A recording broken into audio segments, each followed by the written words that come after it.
semuanya, selamat siang. Apa kabarnya nih? Aku harap teman-teman selalu dalam keadaan yang sehat dimanapun teman-teman berada. Namun sebelumnya aku pengen banget nih kenalan sama teman-teman yang sudah bergabung di kelas pada siang hari ini. Aku pengen tahu teman-teman pada dari daerah mana aja sih? Yuk boleh banget teman-teman nulis di kolom chat Zoom ini. Mention teman-teman pada dari daerah mana aja sih? Aku penasaran nih. Pengen banget kenal sama teman-teman yang ada di kelas siang hari ini. Wah, ada Kak Anita dari Bekasi, ada yang dari Semarang, ada juga yang dari Tangerang, Surabaya juga ada. Wah, keren-keren ya teman-teman semua, pada semangat banget buat ngikutin kelas pada siang hari ini. Tentunya aku mau mengapresiasi semangat dan antusias dari teman-teman yang sudah hadir di kelas pada siang hari ini. Oke, karena ini sudah mulai rame, kita bisa mulai saja kelas kita pada siang hari ini. Pertama-tama perkenalkan, aku Alma Hendrawan yang akan menjadi moderator pada kelas siang hari ini di Workipedia Class, Working in Cloud Industry. Tentunya, seperti Workipedia Class sebelumnya, Zillion kali ini berkolaborasi bersama dengan Cloud Kilat untuk membagikan insight kepada teman-teman yang sudah bergabung di kelas pada siang hari ini yang ingin mengembangkan karir di bidang teknologi, khususnya buat kalian yang tertarik di cloud industry.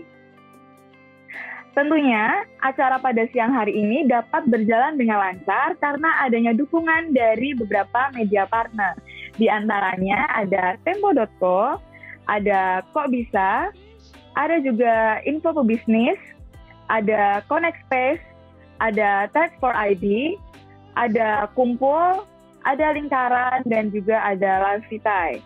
Tidak hanya media partner, kita juga ada dukungan dari beberapa community partner, di antaranya ada CDC Visipol UGM, ada Hima DKV Petra, ada HMPS Kom UAGY, ada Korps Mahasiswa Komunikasi UGM, ada HMAB Polines, ada Hipatekom Universitas Brawijaya, dan ada Himti Gunadarma. Tentunya masih ada partner yang lainnya juga. Oke, untuk kelas pada siang hari ini, aku juga bakal ditemenin sama Mas Baktiar dan juga sama Mas Dandi untuk siang hari ini.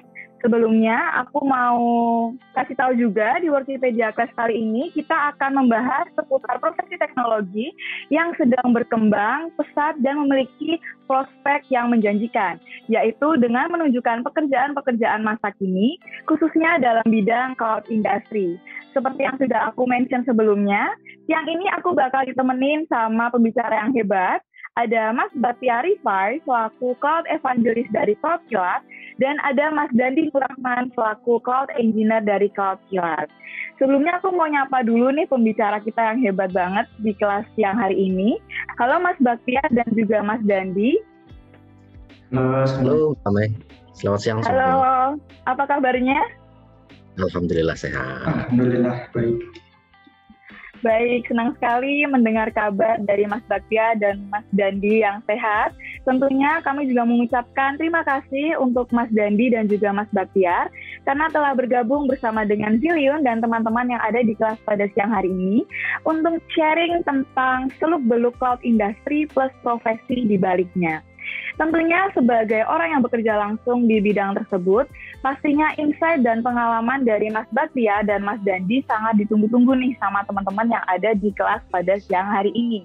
Namun sebelumnya kita mau cek dulu overview dari materi apa aja yang bakal kita obrolin di kelas pada siang hari ini. Oke, di sini teman-teman bisa lihat di layar teman-teman. Ini untuk overview.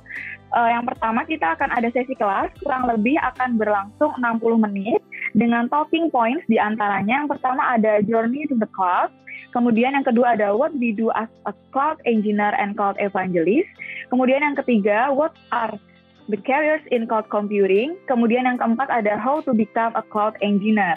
Kemudian nanti kita juga akan ada sesi question and answer selama kurang lebih 35 menit, nanti akan dibagi menjadi 2 sesi. Ada sesi question and answer interaktif dan juga sesi question and answer via chat Zoom. Dan nanti juga bakal ada pengumuman giveaway. Nah, seperti apa tuh giveaway-nya? Tahan dulu, karena aku mau nyampein beberapa rules untuk acara siang hari ini, supaya kelas kita pada siang hari ini dapat berjalan dengan lancar dari awal hingga akhir acara nanti. Nah, ini teman-teman bisa lihat di layar teman-teman ada do and don'ts yang perlu teman-teman perhatikan supaya kelas kita pada siang hari ini dapat berjalan dengan lancar dari awal hingga akhir acara. Untuk do-nya, yang pertama teman-teman silahkan untuk print screen materinya supaya tidak hilang dari pandangan teman-teman. Dan kemudian teman-teman boleh banget bertanya apapun seputar cloud industry, karena nanti kita bakal ada juga giveaway buat 5 penanya terbaik di kelas pada siang hari ini. Dan tentunya selama materi diberikan, teman-teman diharapkan untuk mute mikrofonnya dulu supaya tidak mengganggu berlangsungnya kelas pada siang hari ini. Dan tentunya, seperti yang sudah aku beritahu tadi, teman-teman boleh banget menanyakan pertanyaannya secara langsung kepada pembicara saat sesi question and answer interaktif ketika nanti sudah dipersilahkan oleh moderator. Dan teman-teman juga boleh banget menyampaikan pertanyaannya di kolom chat Zoom selama materi berlangsung.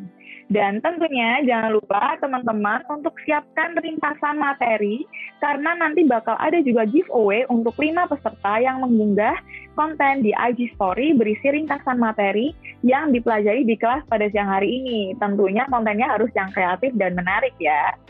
Dan untuk don'ts-nya, teman-teman diharapkan untuk tidak menginterupsi acara dengan audio ketika sedang berlangsung. Dan teman-teman juga tidak diperbolehkan untuk menggunakan kolom chat untuk menyebarkan informasi atau obrolan yang tidak relevan dengan kelas pada siang hari ini. Nah, itu tadi beberapa rules acara yang perlu diperhatikan oleh teman-teman. Dan seperti yang sudah aku beritahu, kita bakal ada giveaway untuk kelas pada siang hari ini. Nah, syaratnya seperti apa bakal aku jelasin. Jadi, untuk syarat giveaway-nya, teman-teman bisa lihat di layar teman-teman. Di sini syaratnya tentunya teman-teman harus banget memperhatikan pemaparan materi dengan baik, supaya teman-teman tahu apa sih yang dibahas pada siang hari ini. Kemudian teman-teman boleh banget menyampaikan pertanyaannya secara langsung dengan pembicara saat sesi question and answer interaktif. Dan boleh juga apabila teman-teman ingin menuliskan pertanyaannya saja di kolom chat Zoom kapan saja teman-teman mau. Dan untuk dapetin giveaway-nya, teman-teman perlu menanyakan pertanyaan yang tentunya harus menarik ya. Dan nanti untuk nama pemenangnya bakal kita umumkan hari ini juga di akhir kelas nanti.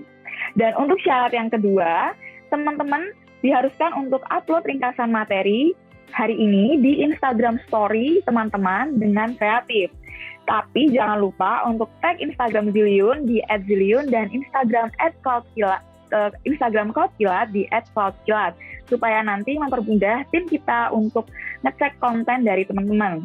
Dan nanti untuk 5 orang dengan rangkuman materi yang paling kreatif, nama pemenangnya akan diumumkan via Instagram Story Zillion pada hari Senin. Jadi di hari Senin nanti teman-teman boleh cek-cek di Instagram Zillion kira-kira pemenangnya siapa aja, siapa tahu teman-teman termasuk di dalamnya. Oke, itu tadi rules untuk acara pada siang hari ini dan juga rules giveaway-nya. Semoga teman-teman bisa mengingat dan juga bisa paham atas rules yang sudah saya sampaikan tadi. Dan tanpa berlama-lama lagi, pasti teman-teman di sini udah nggak sabar banget untuk mendapatkan insight dari pembicara kita pada siang hari ini. Udah rame banget di kelas ini, dan tentunya teman-teman di sini pada nggak sabar banget untuk mengetahui tentang seluk-beluk dari cloud industry. Dan aku mau ingetin sekali lagi buat teman-teman, boleh banget nyiapin snack atau minuman selama sesi pemaparan materi berlangsung, dan teman-teman juga boleh banget nyiapin catatan nih, biar teman-teman bisa mencatat poin-poin penting atau hal-hal penting yang disampaikan oleh pembicara kita pada siang hari ini. Oke, kita langsung saja beralih ke sesi kelas pada siang hari ini. Untuk pembicara kita yang hebat dan keren banget, Mas Baktiar dan Mas Dandi, apakah sudah siap? Siap, Mbak Mai. Oke, dipersilakan Mas Baktiar dan Mas Dandi untuk pemaparan materinya. Silahkan. Terima kasih Mbak Mai atas pembukaannya. Selamat siang teman-teman semua. Oke, selamat siang. Jadi semoga teman-teman yang hadir di siang hari ini dalam keadaan sehat. Kasusnya pun sekarang juga kita lihat juga makin tinggi di luar sana. Jadi stay healthy buat teman-teman dan keluarga tentunya. Jadi bisa tetap terus beraktivitas dan juga berkarya walaupun dari masa pandemi ini. Izinkan saya untuk share slide. Jadi ini akan ada penjelasan dari share. Mas Bahtiar dulu ya, Mas? Iya. Jadi Mas Dandi, saya coba mungkin share dari saya dulu. Mungkin nggak banyak karena lebih ke arah yang non teknikal. Jadi kalau kita lihat kan di sini juga yang hadirkan rata-rata juga basisnya mungkin teknikal gitu. Jadi saya juga tetap akan sharing gitu. Tapi nanti sebagian besar mungkin dari Mas. Sebelumnya terima kasih buat tim Zillion dan juga dari teman-teman di Cloud Kilat bisa collab bareng yang keren ini. Jadi kelas siang hari ini bisa terselenggara sesuai jadwal. Dan udah lumayan banyak nih yang hadir. Udah ada sekitar 60-an, harapannya tentu kita juga bisa makin nambah yang ikut join di sini. Ini ada 6 poin yang nanti saya sama Mas Dandi akan share, mulai dari perjalanan cloud itu sendiri, kemudian Cloud Kilat itu apa sih gitu, apa yang kita kerjain, dan sebagai cloud evangelist apa yang saya kerjakan, apa yang saya share ke publik. Dan nanti Mas Dandi mungkin akan share mulai dari poin 4, 5, dan 6 karir-karir di cloud computing itu sebenarnya apa aja, dan sebagai cloud engineer nanti Mas Dandi juga bakal cerita banyak juga gitu, sharing-sharing aja sih yang sebenarnya dilakukan, dan gimana caranya kalau mau jadi cloud engineer. Nanti Mas Dandi yang nanti akan sharing. Juga ada sesi demo juga nanti dari Mas Dandi mungkin kalau memang waktunya cukup. Oke, tak kenal maka tak sayang. Jadi saya Bahtiar Rifai, nama lengkapnya biasa dipanggil Bahtiar. Saya sudah malang melintang di dunia IT kurang lebih dari 15 tahunan ya. Tapi di Cloud Kilat sendiri, sebenarnya Cloud Kilat itu berdiri di PT Infinis Sistem Indonesia. Jadi saya mungkin kurang lebih udah 10 tahunan lah ya, 10 tahun di Infinis, baru sebentar. Mulai dari cloud consultant, technical consultant, atau bisa dibilang pre-sales.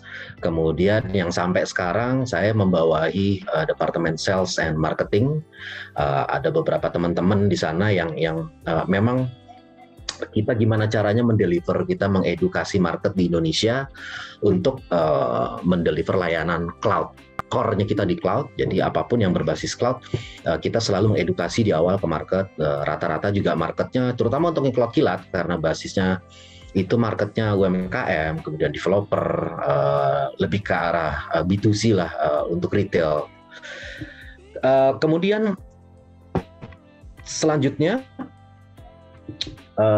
saya mungkin akan share sebenarnya cloud itu apa sih gitu. Mungkin kalau bicara sekarang, cloud itu mungkin udah sangat familiar kali ya. Tapi kembali waktu saya di 2010, ketika saya share cloud itu seperti apa, itu cukup effort mengedukasi market yang sebenarnya waktu saat itu cloud itu belum terlalu banyak diadopsi oleh perusahaan-perusahaan di Indonesia. Nah, tapi sekarang yang kita lihat adalah dengan semakin keterbukaan informasi dan cepatnya teknologi juga makin berkembang dan lain-lain, cloud itu sebenarnya sudah melekat dan sudah cukup banyak para market di Indonesia lah, baik itu market enterprise maupun market retail, itu mereka sudah cukup paham sebenarnya cloud itu seperti apa yang mereka mau di cloud itu seperti apa. Berdasarkan pengalaman saya, itu mereka sebenarnya udah mulai paham.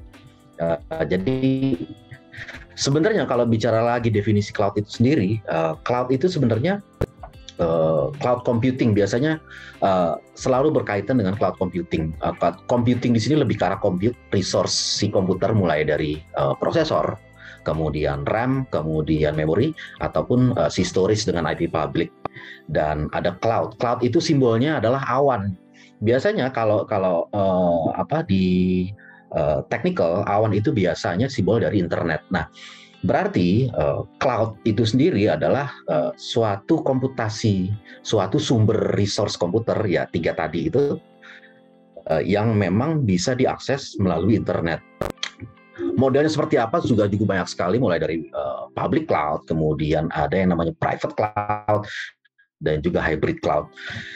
Saya rasa juga dari 3 kategori ini juga banyak sekali yang udah mulai macam-macam, mulai dari software as a service, platform as a service, database as a service, infrastructure as a service, dan banyak sekali. Dan untuk implementasi yang biasanya sekarang itu pasti udah hampir sebagian besar itu pasti sudah berbasis cloud. Apa sih yang sekarang nggak cloud gitu?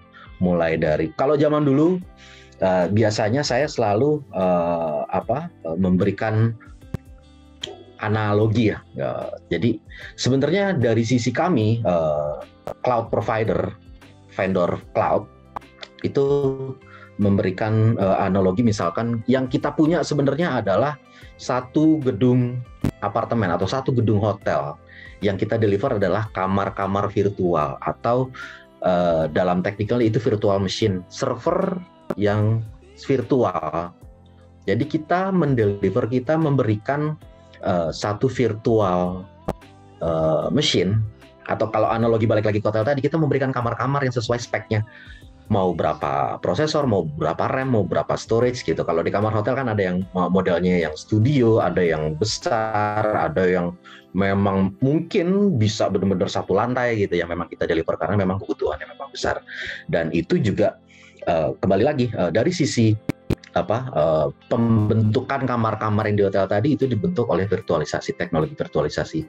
Ada yang VMware, ada yang Hyper-V di Windows, dan juga ada yang KVM, ya itu yang di kilat-kilat pakai.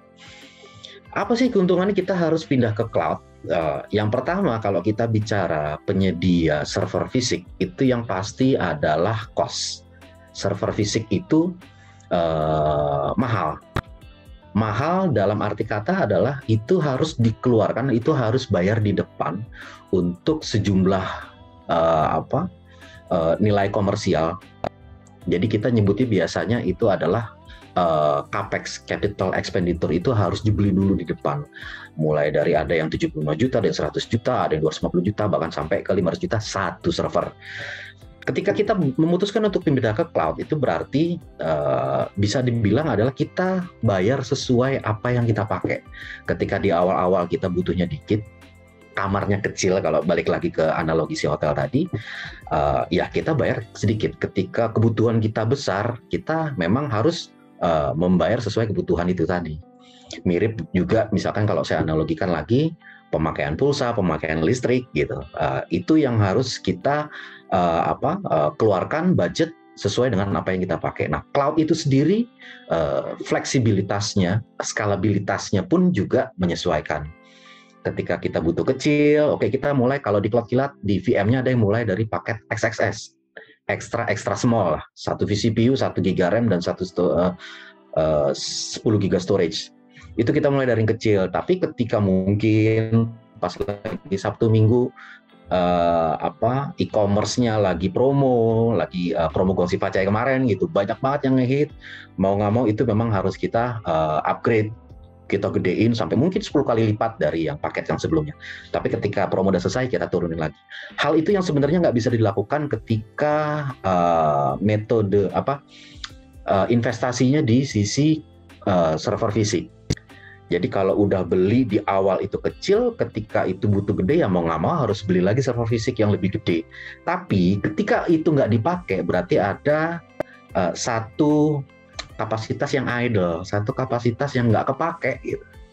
Nah, di cloud itu karena fleksibilitas, skalabilitas, itu bisa benar-benar menyesuaikan butuhnya seberapa sih gitu.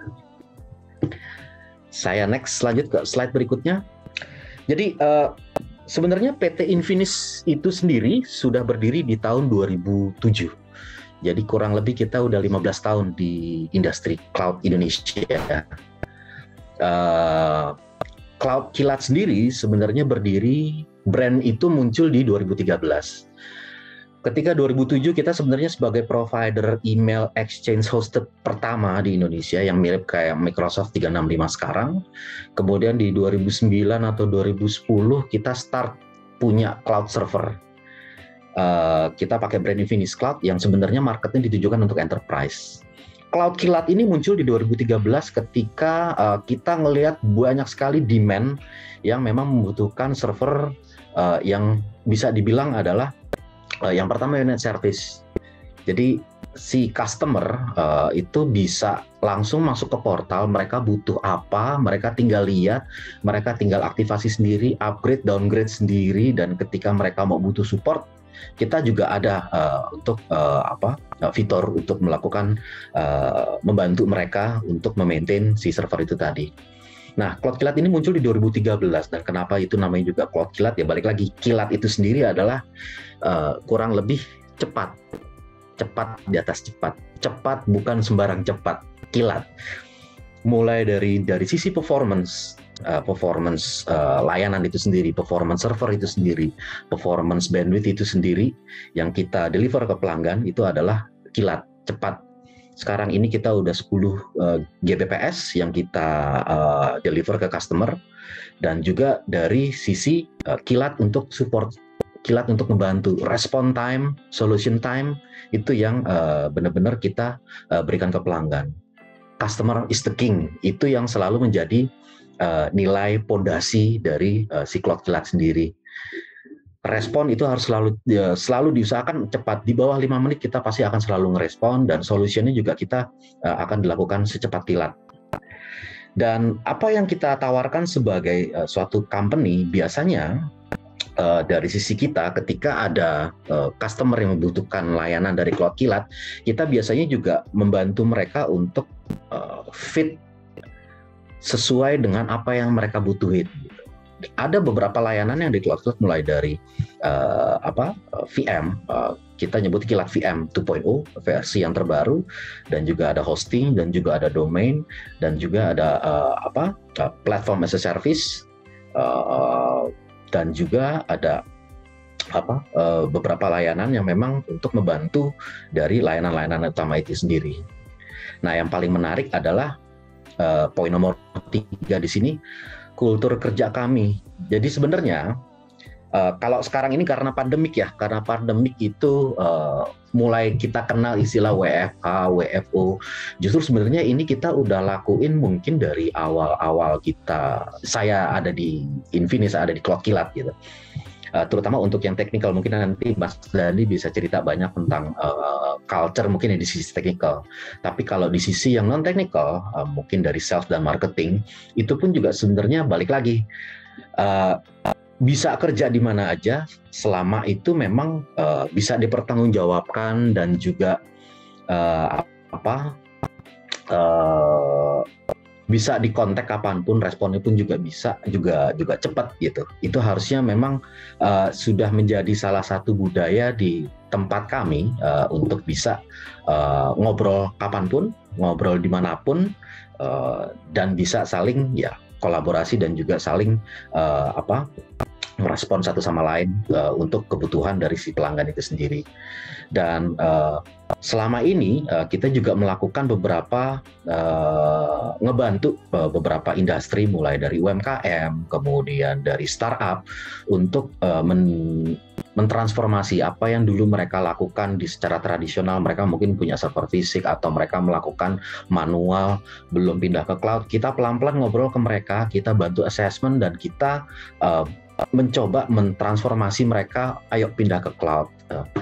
Mulai dari komunikasi, aplikasi dari komunikasi kita ada di situ, ada email, kemudian sampai ke hosting, sampai ke website, dan juga mentransformasi dari yang sebelumnya memang itu mereka masih simpen di, ya mungkin bisa dibilang di lokal, mereka pakai hard disk eksternal sendiri, tapi ketika hard disk eksternal itu crash atau jatuh atau bahkan hilang dan lain-lain, mereka nggak punya backup data selama 14 tahun ada di situ, ya kita mencoba memfitkan sebenarnya apa yang terjadi di sisi si customer. Kita coba memberikan beberapa opsi yang memang disesuaikan dengan kebutuhannya mereka. Dan sebelumnya, kalau boleh cerita sedikit, kita juga ikut andil dalam satu perusahaan ojek online yang cukup besar, yang paling besar di Indonesia ini, waktu di awal-awal lah. Jadi kalau saya cerita itu mungkin di 2012-2013 itu kita juga kolaborasi mereka, kita ngebantu mereka mempersiapkan infrastruktur apa yang mereka butuhkan.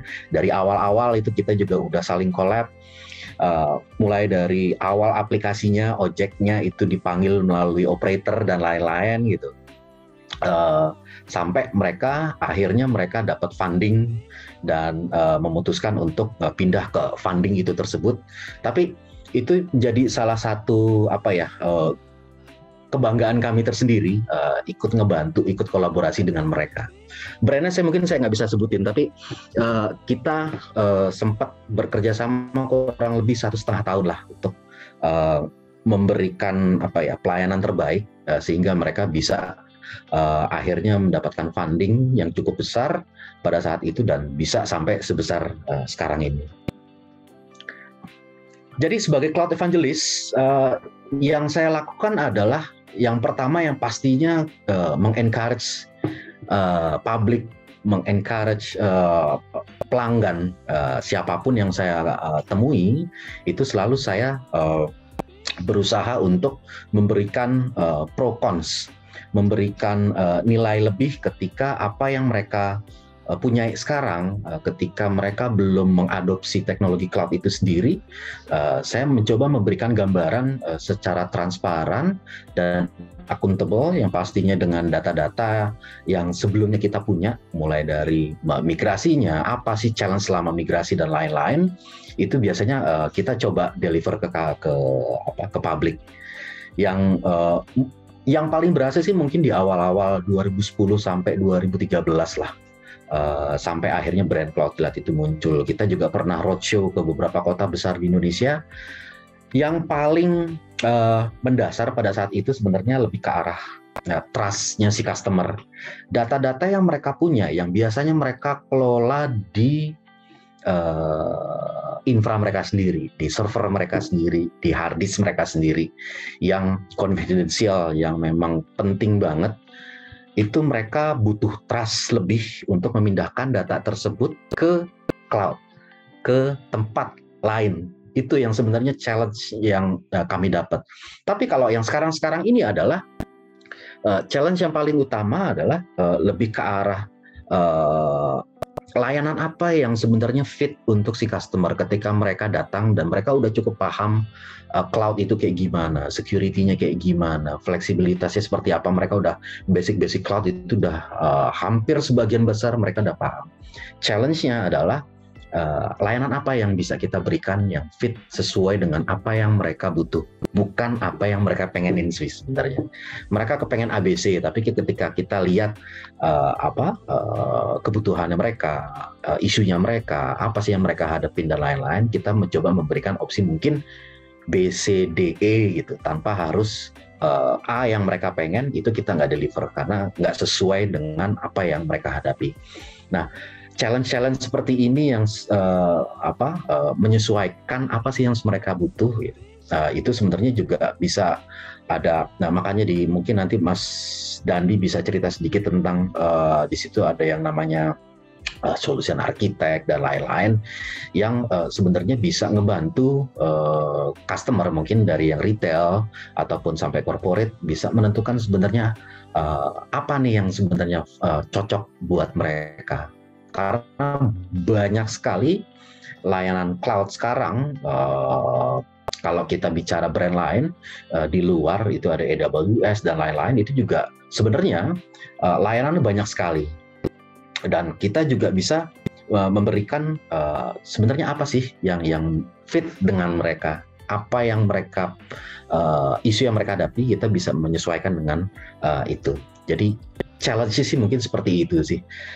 Dan di berbagai kesempatan pun saya juga mencoba menjustifikasi ketika mereka tetap memutuskan pakai on-premise. Kita juga sebenarnya ada metode yang namanya hybrid. Oke, mereka tetap di on-premise, tapi mungkin backup yang kalau ngelihat kejadian kemarin sempat ada musibah yang terjadi di industri IT, salah satu data center yang di Jakarta kemarin kebakaran dan ada korban jiwa. Ya dari situ harusnya kita juga bisa belajar betapa pentingnya backup, betapa pentingnya itu masalah mirroring ataupun high availability dari data-data atau aplikasi atau apapun yang sebenarnya itu berperan penting di perusahaan. Ketika terjadi force major dan nggak ada backup, nggak ada mirroring ataupun availability di site yang lain, itu menjadi satu concern tertentu. Dan dari situ kita bisa belajar, kita bisa mencoba cari solusi gimana caranya dari yang sebelumnya itu hanya di on-prem, mungkin kita juga bisa pakai backup di Cloud Kilat atau ada Kilat Protect yang memberikan layanan backup, mirroring dan lain-lain untuk kebutuhan si pelanggan. Mungkin dari sisi saya seperti itu. Mungkin setelah ini ada Mas Dandi yang nanti bisa share beberapa pengalaman dan juga beberapa posisi yang mungkin di cloud industry itu juga bisa teman-teman kalau memang ada keinginan itu nanti bisa di-share sama Mas Dandi. Untuk waktu dan tempat, Mas Dandi, saya persilahkan. Terima kasih Om Bahtiar. Di sini melanjutkan pembahasan tadi, masih di dunia cloud computing masih melanjutkan pembahasan yang sebelumnya dibahas oleh Om Bahtiar. Jadi di sini memang kebetulan kultur di Cloud Kilat itu untuk pemanggilan kepada laki-laki itu panggilannya Om, dan untuk Mbak itu kepada perempuan. Jadi biar lebih dekat aja gitu rasanya kalau ke sesama karyawan di Infinis itu. Sebelumnya perkenalkan, saya Dandi Nur Rahman. Saya bekerja di Cloud Kilat sudah kurang lebih 4 tahun. Awalnya saya masuk ke Cloud Kilat itu bekerja sebagai technical support. Jadi dari technical support itu alhamdulillah saya mendapatkan jenjang karir selanjutnya. Saya menjadi cloud engineer di sini. Jadi sekalian ingin menjelaskan untuk penggambaran tentang profesi cloud engineer itu. Sebenarnya cloud engineer ini apa sih? Lalu apa saja yang dilakukan seorang cloud engineer itu? Jadi secara umum cloud engineer itu adalah suatu pekerjaan. Nanti bila kita menjadi seorang cloud engineer, kita akan diberikan job desk inti untuk membangun dan mengelola sistem ataupun produk yang akan digunakan sesuai dengan kebutuhan dan juga rancangan yang nantinya diberikan. Lalu sebenarnya saya bekerja di Cloud Kilat ini sebagai cloud engineer itu tidak sendirian. Saya memiliki tim yang isinya adalah 3 orang, termasuk supervisornya. Jadi kita bekerja sebagai tim di Cloud Kilat ini dalam membangun setiap produk ataupun sistem di Cloud Kilat untuk menjamin layanan yang terbaik untuk customer. Termasuk cloud computing. Sebenarnya cloud computing itu sendiri adalah layanan full yang berupa layanan yang melalui internet gitu ya. Jadi layanan tersebut yang dimaksud itu seperti penyimpanan data, aplikasi, server, database, ataupun jaringan dan lain-lain. Lanjut aja.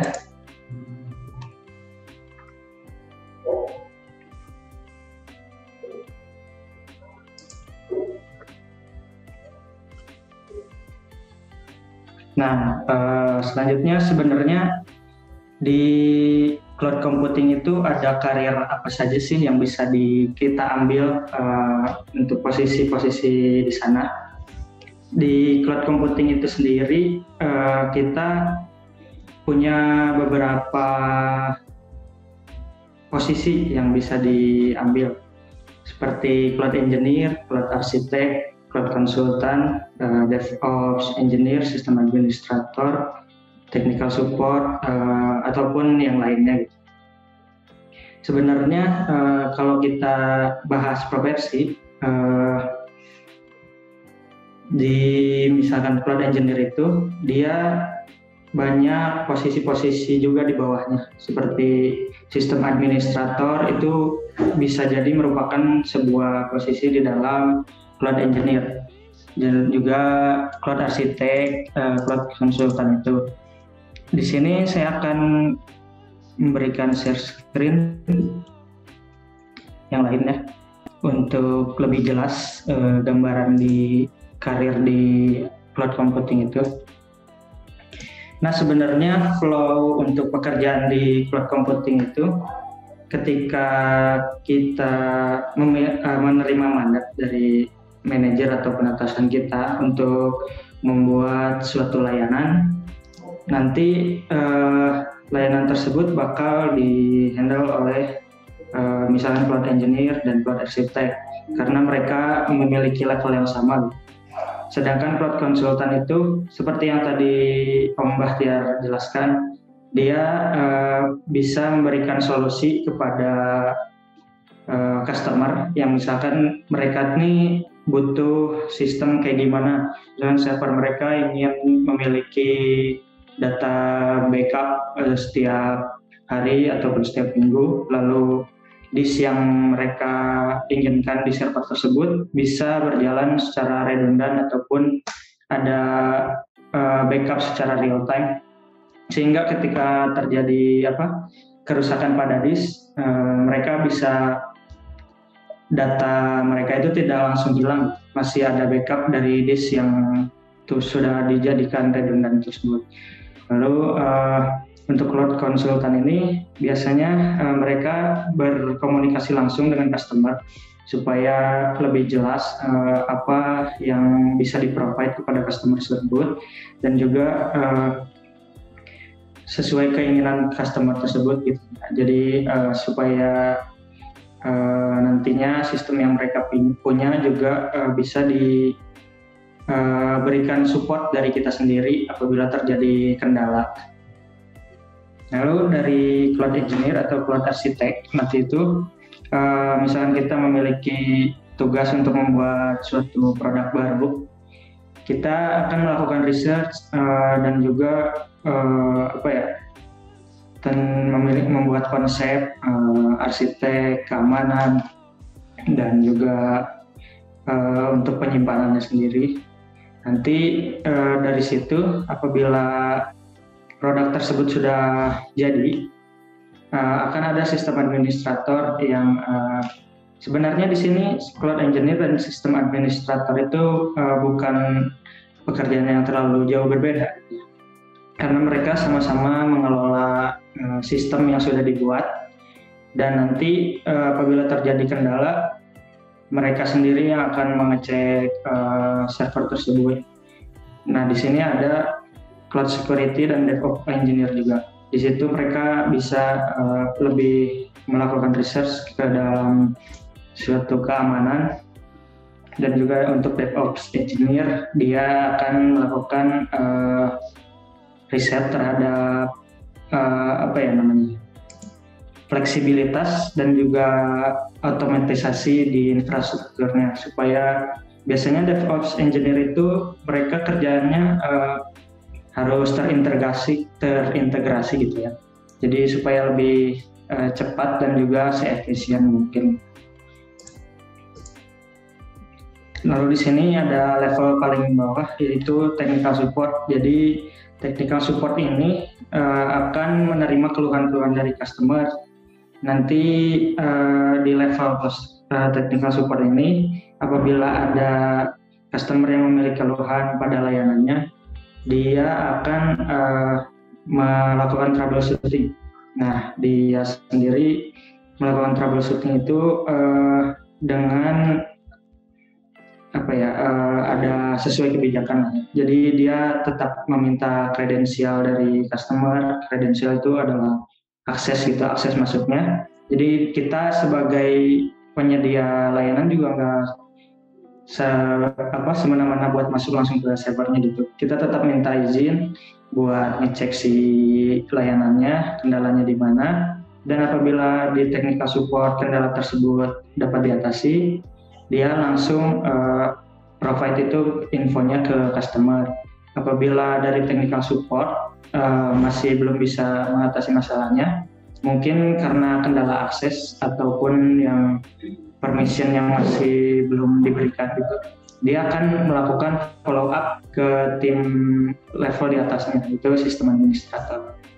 Nah, nanti di sistem administrator dia bakal bantu untuk ngecek ulang, dia reproduce case-nya. Nanti dia juga akan provide infonya itu ke technical support untuk di-provide ke customer. Kalaupun infonya layanannya sudah bisa diatasi.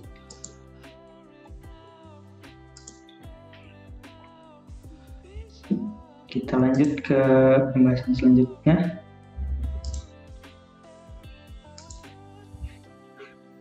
Nah, sebenarnya apa aja sih yang dilakukan saya sebagai cloud engineer gitu ya di Cloud Kilat ini? Jadi secara umum pekerjaan saya di cloud engineer itu membuat suatu sistem ataupun produk, mulai dari konsep, arsitekturnya, untuk topologi, keamanan, jaringan yang akan digunakan. Secara pribadi, sejauh ini pekerjaan saya di Cloud Kilat ya seru gitu ya. Kita bisa dapat ilmu-ilmu baru, bahkan dari hal terkecil, dari kita melakukan troubleshooting. Di situ kita akan mencari bagaimana cara membenarkan server yang sedang mengalami kendala. Dan biasanya itu bukan cuma satu atau dua masalah. Mereka biasanya kita lihat dari errornya terlebih dahulu, lalu nanti akan dicari lebih dalam lagi. Lalu yang dikerjakan di Cloud Kilat sebagai engineer itu, untuk sehari-harinya jika kita tidak punya target atau project untuk dikerjakan, misalkan membuat produk baru, karena terakhir itu kita membuat layanan Kilat Hosting 2.0. Nah itu dari tahun 2018 kalau nggak salah, atau 2019 gitu ya. Nah di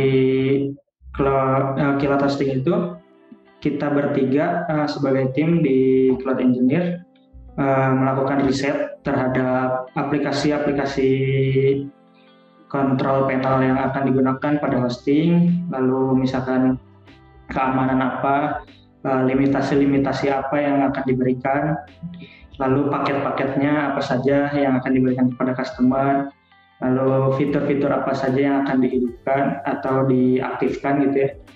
Nah dari situ ketika kita melakukan riset itu semuanya by komunikasi. Jadi semuanya tetap berkomunikasi, memberitahu ini ada masalah di sini, nanti ini baiknya gini-gini. Lalu apabila kita sebagai cloud engineer belum ada project lanjutan, biasanya kita melakukan sistem monitoring dan juga membuat pekerjaan kita menjadi lebih mudah gitu. Di antara salah satunya nanti akan dijelaskan di tools apa saja yang biasanya digunakan oleh kita sebagai cloud engineer. Jadi untuk kerjaan sehari-hari sebenarnya kita hanya memonitor sistem kita, lalu apabila ada trouble pada sistem kita, ada masalah, kita langsung atasi gitu.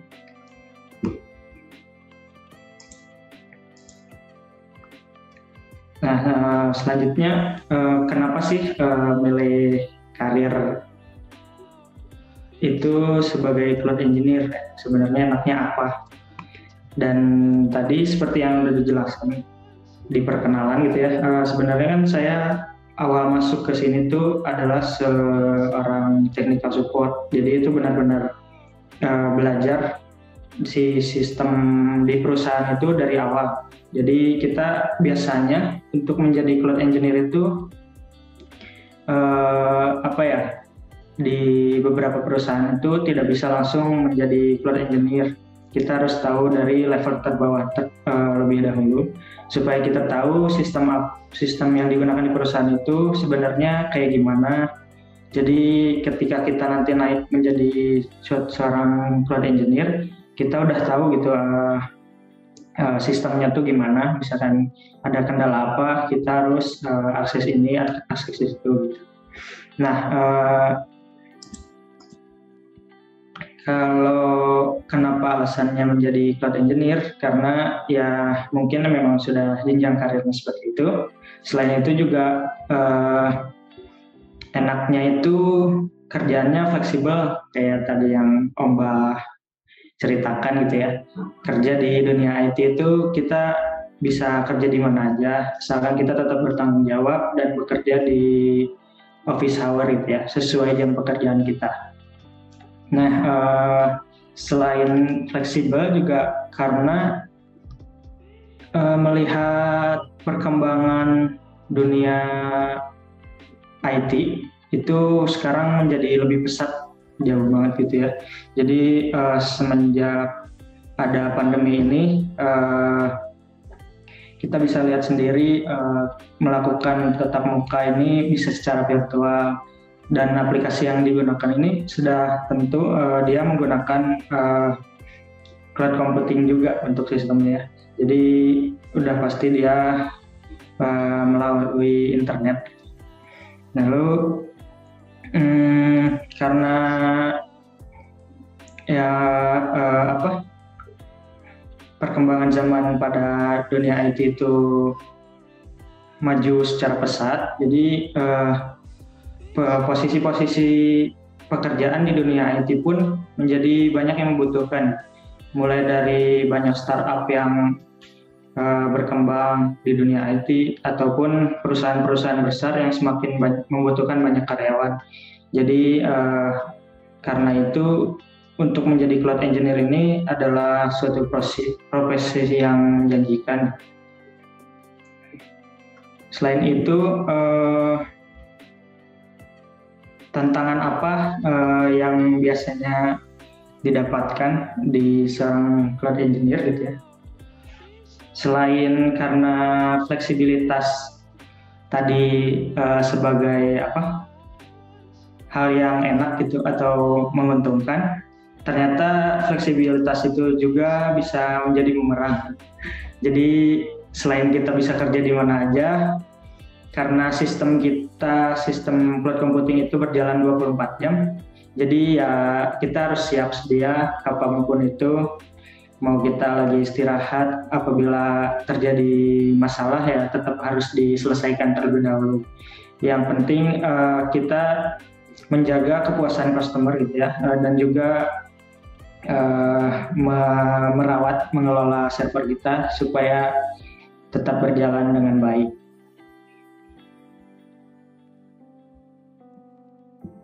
Dan juga untuk tantangan di cloud computing ini, biasanya setiap cloud engineer itu punya beberapa aturan. Kayak misalkan setiap mereka masuk ke server, mereka tuh harus dalam keadaan sadar secara penuh, tidak sedang mengigau ataupun ngantuk gitu ya. Tahu-tahu kalau misalkan kita salah mengeksekusi perintah, itu bisa menjadi suatu hal yang tidak diinginkan lah. Nah, selanjutnya bagaimana cara kita untuk menjadi seorang cloud engineer? Sebenarnya skill apa yang dibutuhin untuk jadi seorang cloud engineer? Biasanya kita harus setidaknya punya basic untuk bahasa pemrograman yang biasanya yang digunakan itu basic bahasa C, Python, dan juga Bash yang digunakan di shell script Linux ataupun Windows gitu. Lalu tools apa aja yang harus dipilih? Biasanya untuk bahasa pemrograman dan juga tools ini sesuai minat dan juga kemampuan dari orangnya itu sendiri. Nah, bila misalnya mereka ingin belajar untuk menjadi DevOps engineer, mungkin bahasa pemrograman yang mereka gunakan harus yang lebih expert. Kalau misalkan kita ingin menjadi technical support, setidaknya kita memiliki basic untuk bahasa Bash gitu ya, yang biasa digunakan di Linux, dasar-dasar perintahnya apa saja, lalu direktori di dalamnya bagaimana, untuk package-nya juga seperti itu. Lalu untuk toolsnya, di sini saya sudah memiliki beberapa ini ya. Untuk Python sendiri contohnya adalah seperti ini, mungkin. Lalu untuk bash scripting. Nah, untuk toolsnya sendiri biasanya karena kita sering membuat automation tools, salah satu contohnya adalah Ansible. Jadi Ansible ini bisa digunakan untuk melakukan pekerjaan secara cepat.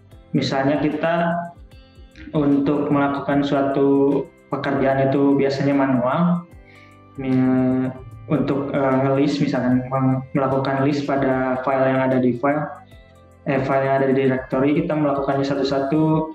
Nah, kalau di Ansible ini karena kita nanti akan membuat suatu program dan di dalamnya juga pakai bahasa pemrograman ya, dia pakai YAML. Lalu kalau kita eksekusi di Ansible ini, dia bisa langsung mengeksekusi di beberapa server seperti itu. Dan juga seperti yang saya disebutkan tadi, di sini ada juga salah satu contoh program untuk monitoring. Nah, biasanya cloud engineer juga membuat monitoring itu berdasarkan apa yang dia butuhkan. Contohnya ini Grafana, dia ada demonya juga.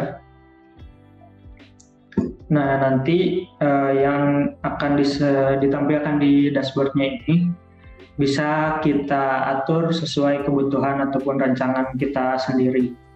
Di sini misalkan ada log-lognya, ada juga untuk traffic in dan out-nya. Ini hanya sebagai contoh.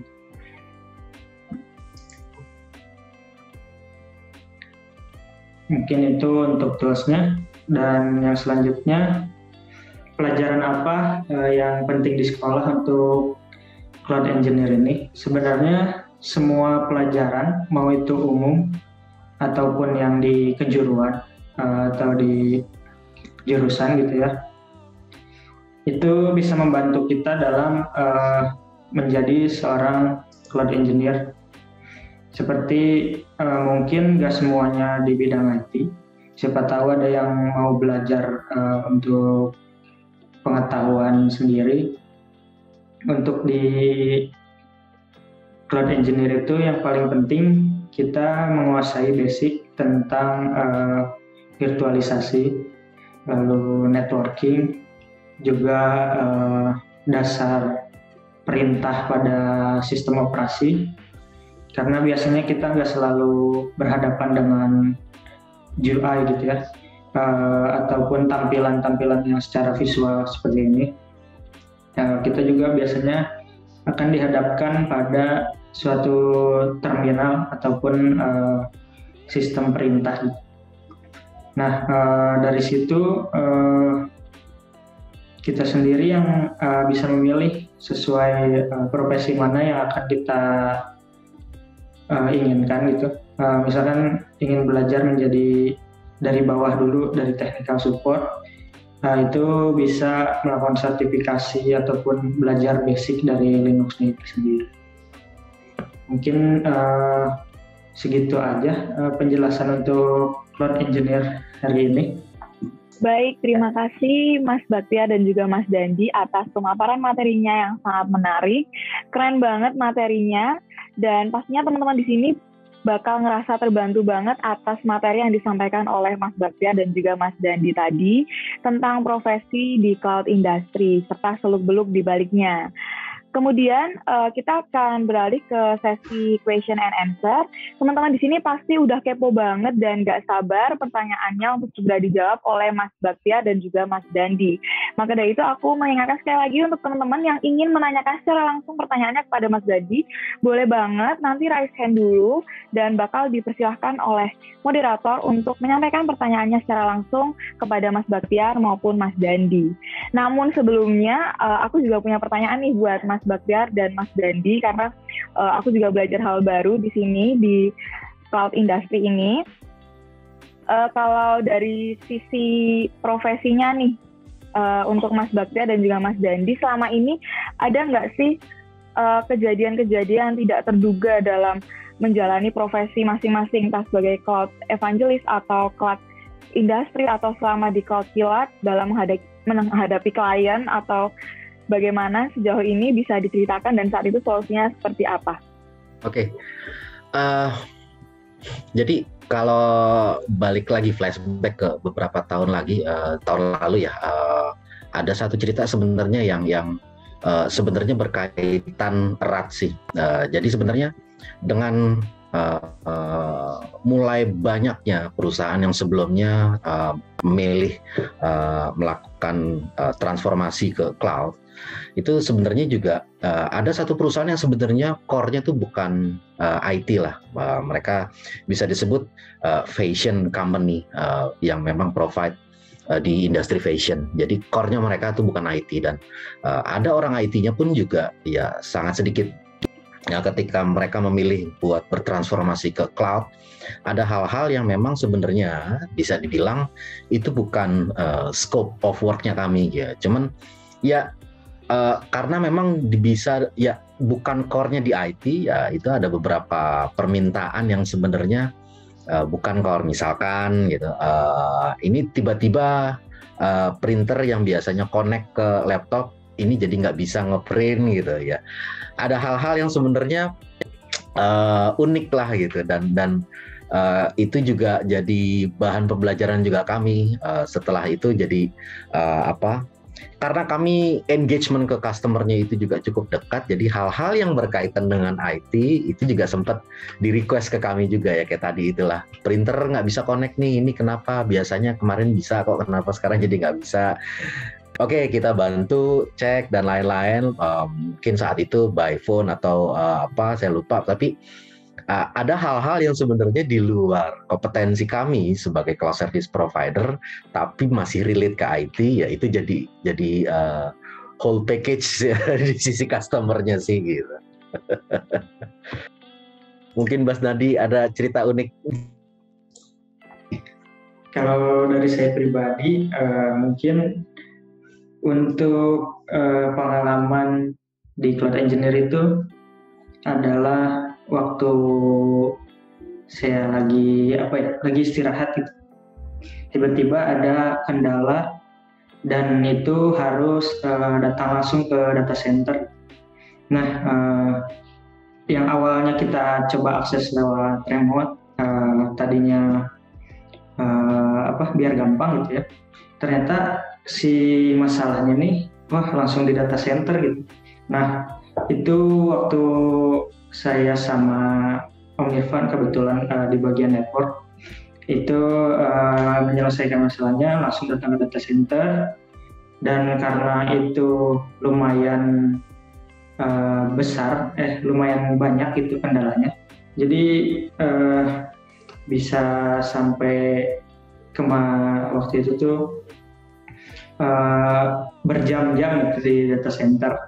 Dengan kondisi data center tuh kan harus selalu dingin gitu ya di sana, sementara saya tidak menggunakan jaket waktu itu. Jadi sampai menggigil kedinginan saya di data center itu dari jam 11 malam kalau nggak salah sampai jam 4 jam 5 subuh itu masih ada kendala di sana. Jadi ya karena ini udah komitmen kita sebagai karyawan dan juga sebagai cloud engineer di sana, ya mau tidak mau jadi apapun masalahnya harus kita selesaikan gitu. Wah, terima kasih untuk jawabannya Mas Bagja dan juga Mas Dandi untuk sharing pengalamannya. Semoga teman-teman di sini juga jadi ngerti nih, ternyata di balik itu juga ada hal-hal yang tidak terduga. Lebih jelas gambaran pekerjaan seorang cloud engineer itu seperti apa. Mungkin di sini akan ditunjukkan sedikit gitu ya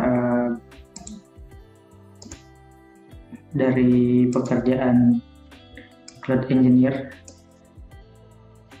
Mungkin sudah tampil. Sudah. Nah, sebelumnya karena di sini saya akan melakukan demo untuk suatu kasus apabila seorang cloud engineer ini diberi mandat untuk membuat website gitu ya. Lalu website tersebut harus website yang aman dan juga dikerjakan dalam waktu yang urgent dan harus cepat. Sebelumnya di sini sudah disiapkan ada satu virtual server, juga ada domain yang sudah dipesan. Kebetulan VM ini di hosting di CloudKillat sendiri dan domainnya juga dari CloudKillat, jadi langsung aja di save. Sebelumnya ini adalah salah satu contoh di mana kita tidak selalu berhadapan dengan tampilan visual. Jadi di sini semuanya berdasarkan perintah dan dieksekusi secara langsung di dalam server tersebut. Ini saya akan masuk langsung ke servernya.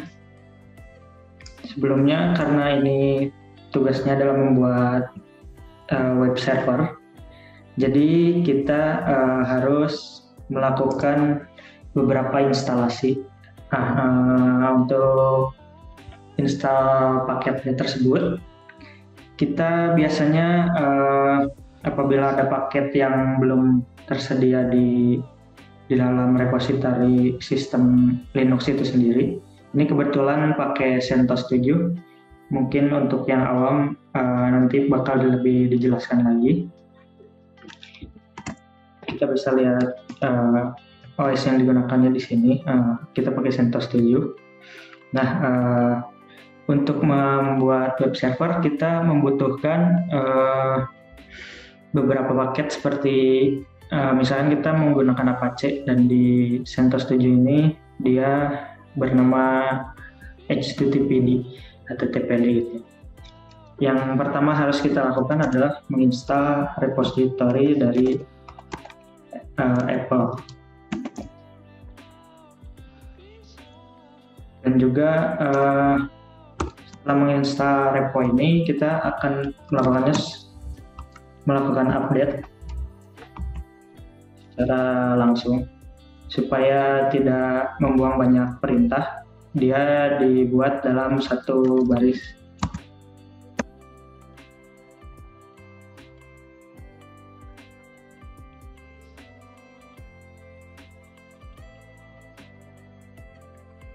Nah,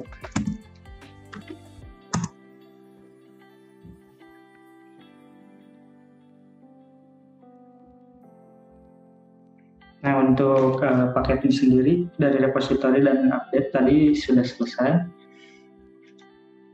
Lalu di sini kita akan melakukan install secara langsung untuk web server yang akan digunakan dan juga beberapa aplikasi lainnya yang akan membantu kita dalam membuat web server ini.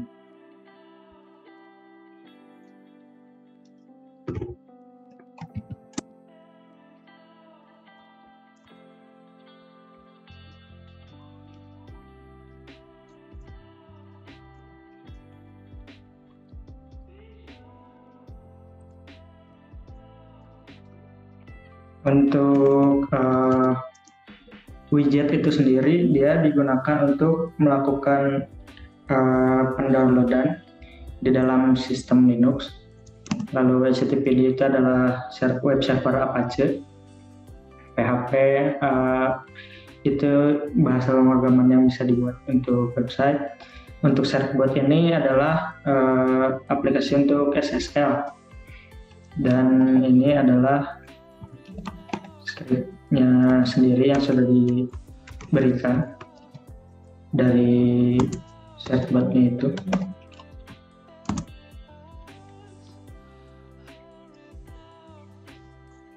Nah, dengan satu perintah ini kita bisa langsung menjalankan untuk menginstal beberapa paket.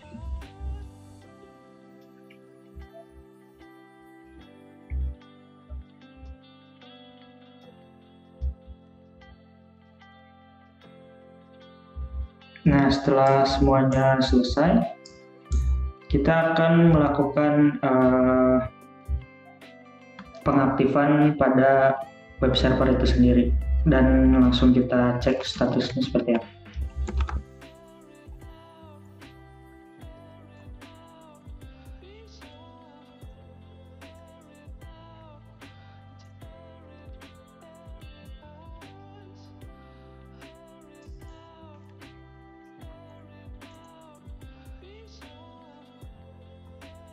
Untuk yang masih awam mungkin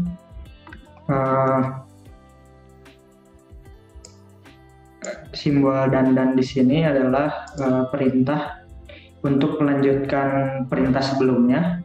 Apabila sudah selesai, dia akan dilanjutkan oleh perintah yang ada di depannya dan begitu seterusnya.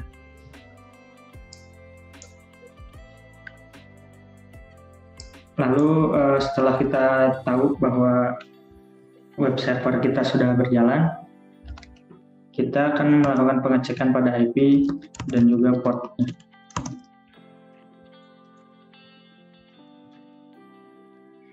Nah, di sini port yang digunakan untuk web server itu adalah port 80 secara default dan nanti akan diubah ke port 443 supaya lebih secure.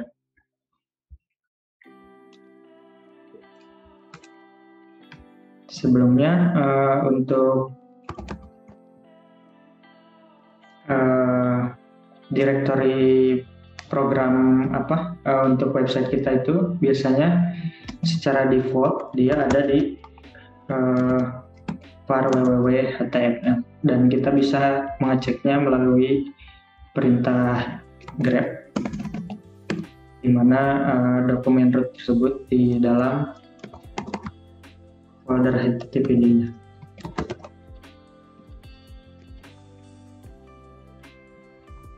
Dan di sini diberitahu bahwa dia masih default ada di var www.html. Setelah itu untuk mengecek website kita bisa langsung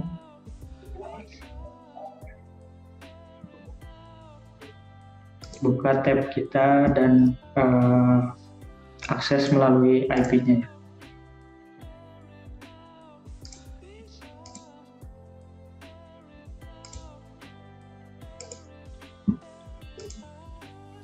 Nah, di sini kebetulan karena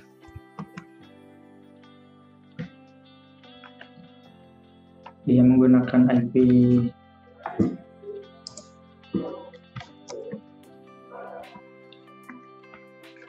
103.41.205.25.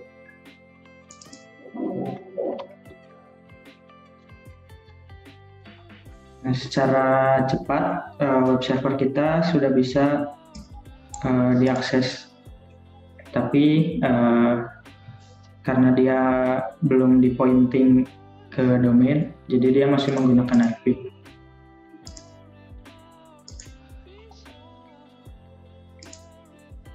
Kita balik lagi ke server kita. Nah, karena isi kontennya masih default gitu ya. Di sini kita akan mencoba memeriksa versi PHP dulu yang kita install tadi dengan perintah langsung tanpa membuka text editor.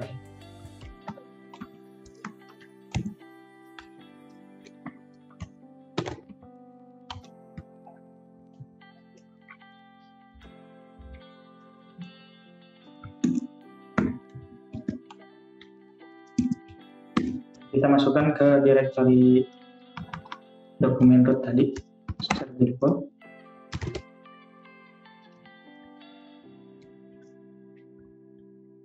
Nah, dengan perintah ini kita akan memasukkan script PHP ini ke dalam file info PHP yang ada di firewall.html. Dengan begitu kita bisa akses lagi website kita dan ditambahkan /info PHP di belakangnya untuk mengetahui versi PHP berapa yang kita gunakan. Itu masih untuk penjelasan secara dasar. Nah, selanjutnya di sini kita akan membuat virtual host terlebih dahulu. Karena secara default dia belum ada foldernya, jadi kita akan buat terlebih dahulu.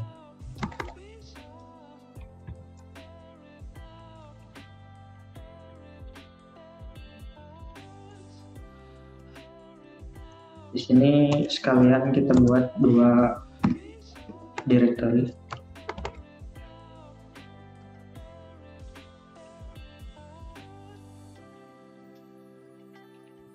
Nah,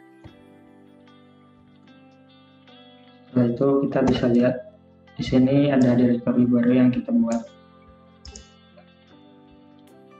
Lalu kita perlu menambahkan include dulu ke dalam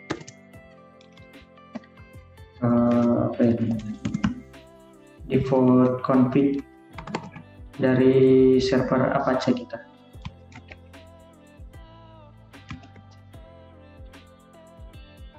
Karena di sini hanya ada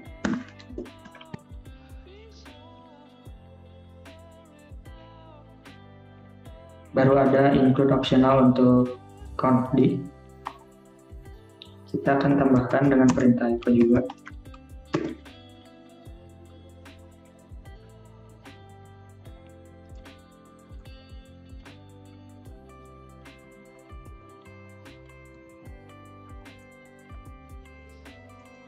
Dengan parameter 2 garis miring ini dalam config.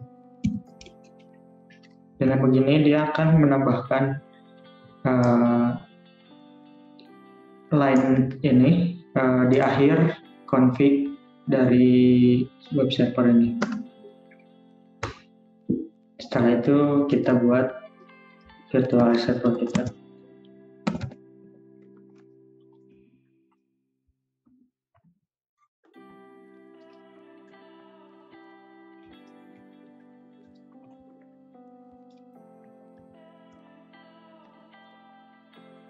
Nah, perintah ini dibuat supaya kita bisa memasukkan line-line yang harus ada space break-nya gitu.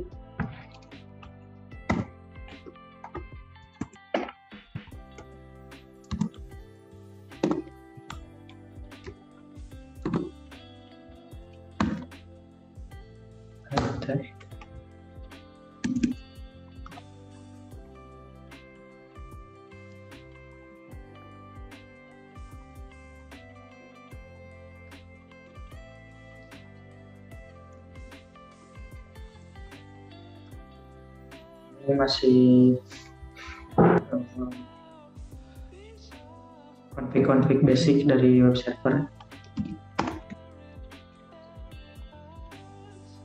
Saya akan menggunakan domain server.daya.web.id dengan subdomain webinar, dan untuk ditutup.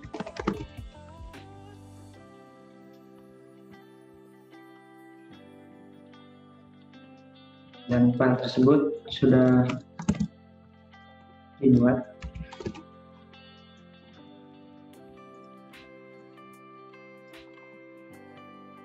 Nah, seperti itu. Selanjutnya ini harus diberikan simbolik link dari site available tadi ke site enable dan perintah ln-s.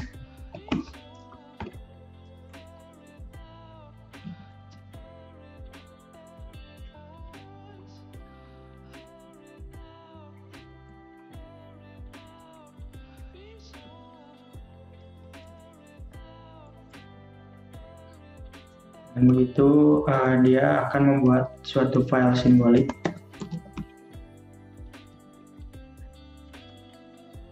Nah, yang terhubung. Saat itu kita baru lakukan restart.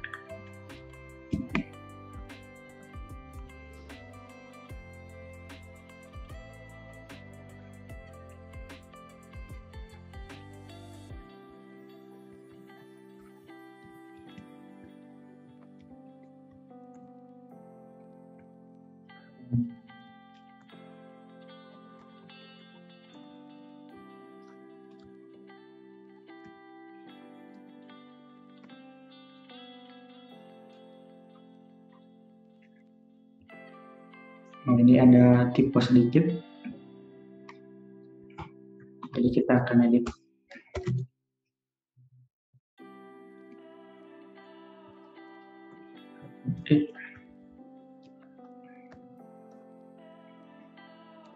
Dalam pengerjaan suatu pekerjaan di cloud engineer, kita tidak luput dari beberapa kesalahan seperti kesalahan minor seperti tadi. Di sini dia sudah kembali. Nah, kita akan coba membuat suatu konten yang simpel aja gitu ya. Di sini kalau tadi masih default tampilannya, nah sekarang akan ditambahkan suatu teks di dalam website kita. Terakhir akan ditampilkan sebentar.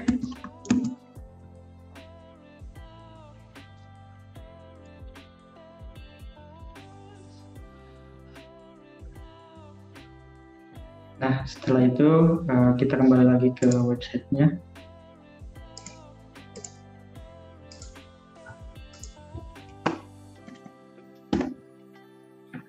Lalu akan muncul konten yang kita isi tadi. Nah, untuk yang lebih kompleksnya sebenarnya kita bisa menggunakan template untuk website kita dan mengarahkan IP ini ke domain yang akan digunakan. Namun karena waktu yang dibutuhkan kurang gitu ya, jadi nanti mungkin akan dilanjut apabila ada waktu lagi. Ya, segitu saja. Hai semua, untuk kalian penonton setia Cloud Kilat, ada kejutan menarik loh untuk kalian, yaitu kode voucher senilai 15% untuk setiap pembelian baru Kilat VM 2.0. Gunakan kode voucher di bawah ini untuk menyelesaikan pembayaran Anda. Dan ingat ya, ini untuk pembelian baru saja, bukan untuk perpanjangan. Terima kasih, sampai jumpa di video selanjutnya. Bye! Terima kasih. Baik, terima kasih Mas Dandi untuk demonya. Tentunya sangat bermanfaat untuk teman-teman di sini. Namun karena keterbatasan waktu, jadi mungkin tadi sedikit terburu-buru. Kita mungkin langsung saja ke sesi tanya jawab. Di sini sudah banyak banget yang raise hand dan juga sudah ada beberapa pertanyaan yang masuk di kolom chat juga. Mungkin kita langsung ke pertanyaan interaktif aja. Untuk Saudara Bastian mungkin bisa on mic dan juga on cam.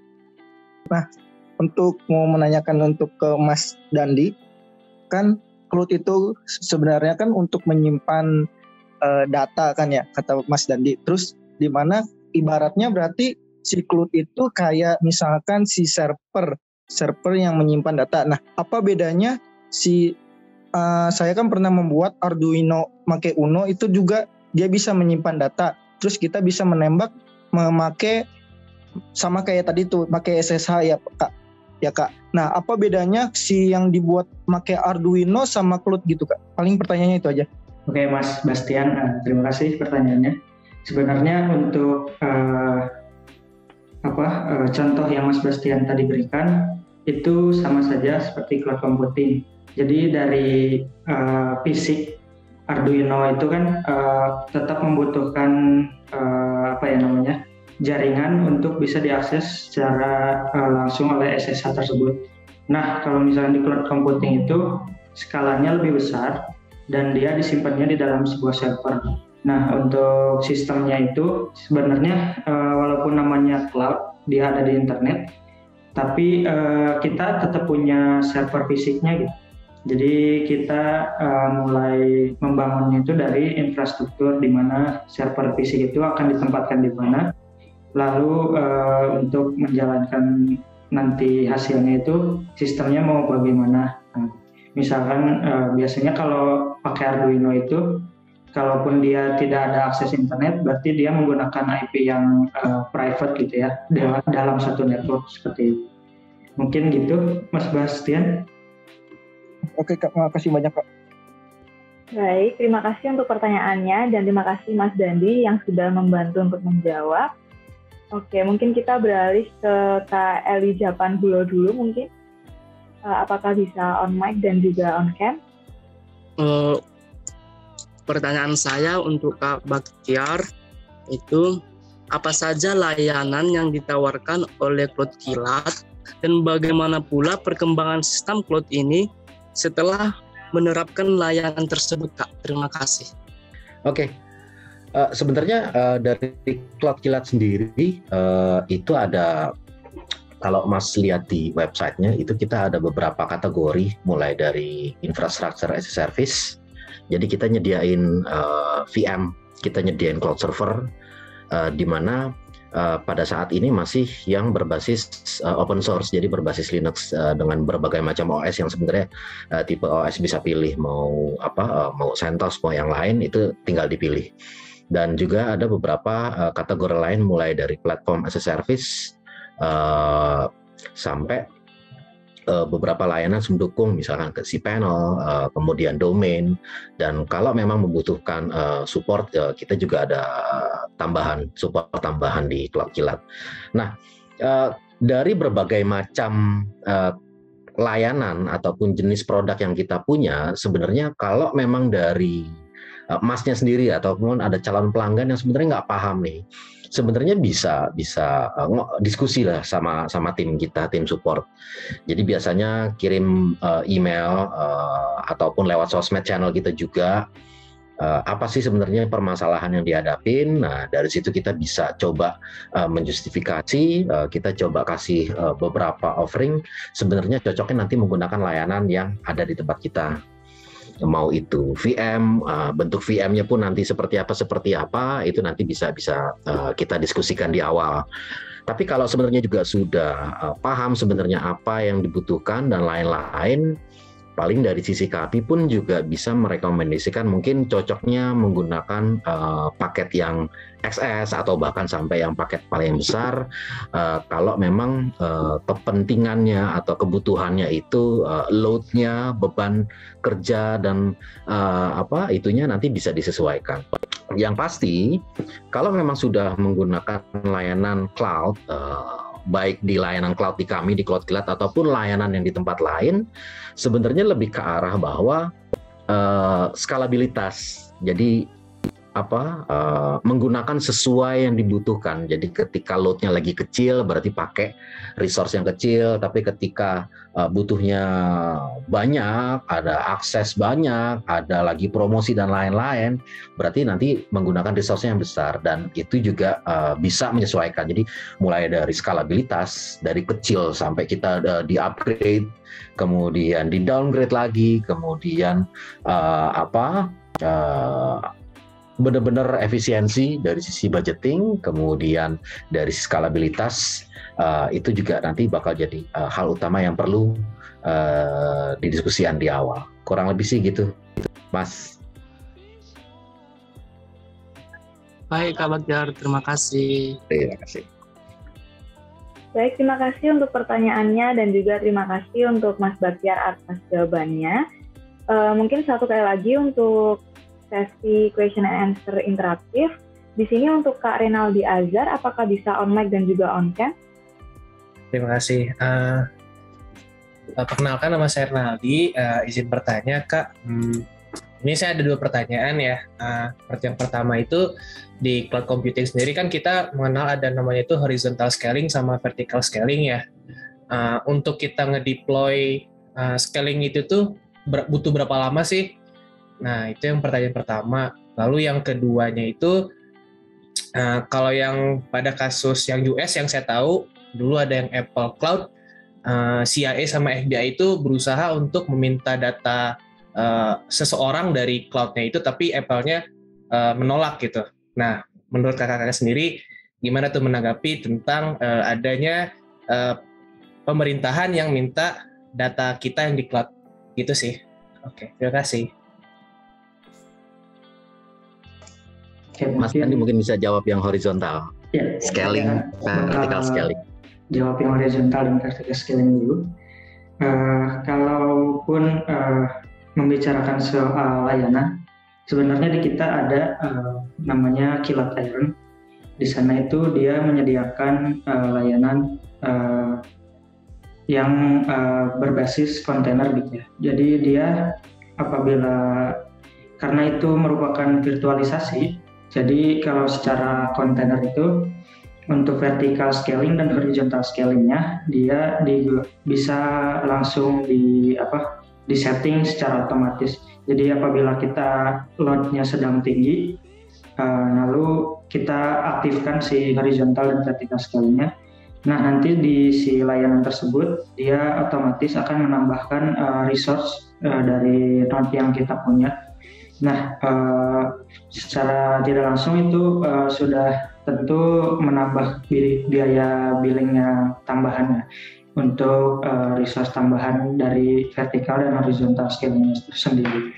Nah, sedangkan untuk secara fisik, horizontal scaling dan vertical scalingnya itu kita biasanya punya patokan ya, kayak misalkan dari server yang kita gunakan itu patokannya dari memorinya. Kalau si suatu server itu memorinya sudah digunakan sebanyak beberapa persen, ada threshold-nya gitu, ada patokannya. Nah, dengan begitu tentunya kita ada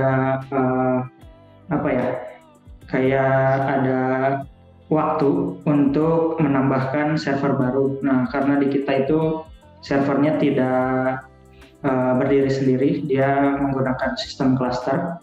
Nah, di situ kita bisa dengan bantuan monitoring, di situ semuanya terlihat jelas apabila kita perlu menambahkan server baru ataupun tidak. Nanti kalaupun resource-nya itu kemungkinan akan lebih banyak, Nah, di situ baru ditambahkan si server baru atau hypervisor baru ditambahkan ke data center. Nah, nanti ada beberapa tim yang akan membantu pemasangan di sana, bekerja dengan vendornya sendiri dan pihak data center. Setelah itu baru kita melakukan setup seperti biasa dan memasukkan server tersebut ke virtualisasi yang kita gunakan. Seperti itu, Mas. Mungkin untuk yang kedua bisa dibantu jawab oleh Om Bahtiar.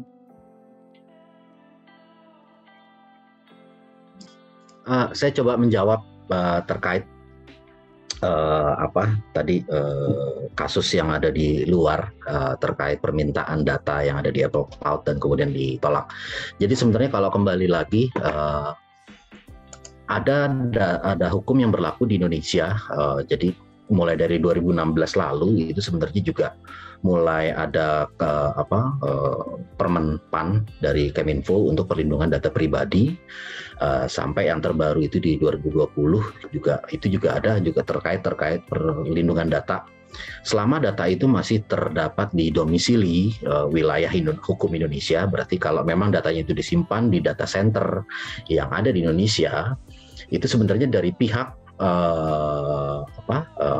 pihak berwenang, entah itu mulai dari polisi, itu kita sebagai cloud service provider, jika diminta pihak penegak hukum melalui pengadilan, itu baru bisa mengeluarkan data. Tapi kalau tanpa ada surat pengadilan, itu biasanya kita cuman memberikan data-data yang sebenarnya dari sisi cloud service provider itu bisa di-share tanpa harus, dari sisi kami pun tanpa harus masuk ke wilayah dari si customer. Misalkan gini, ada satu pelanggan yang menggunakan layanan cloud server, menggunakan layanan VM atau layanan hosting.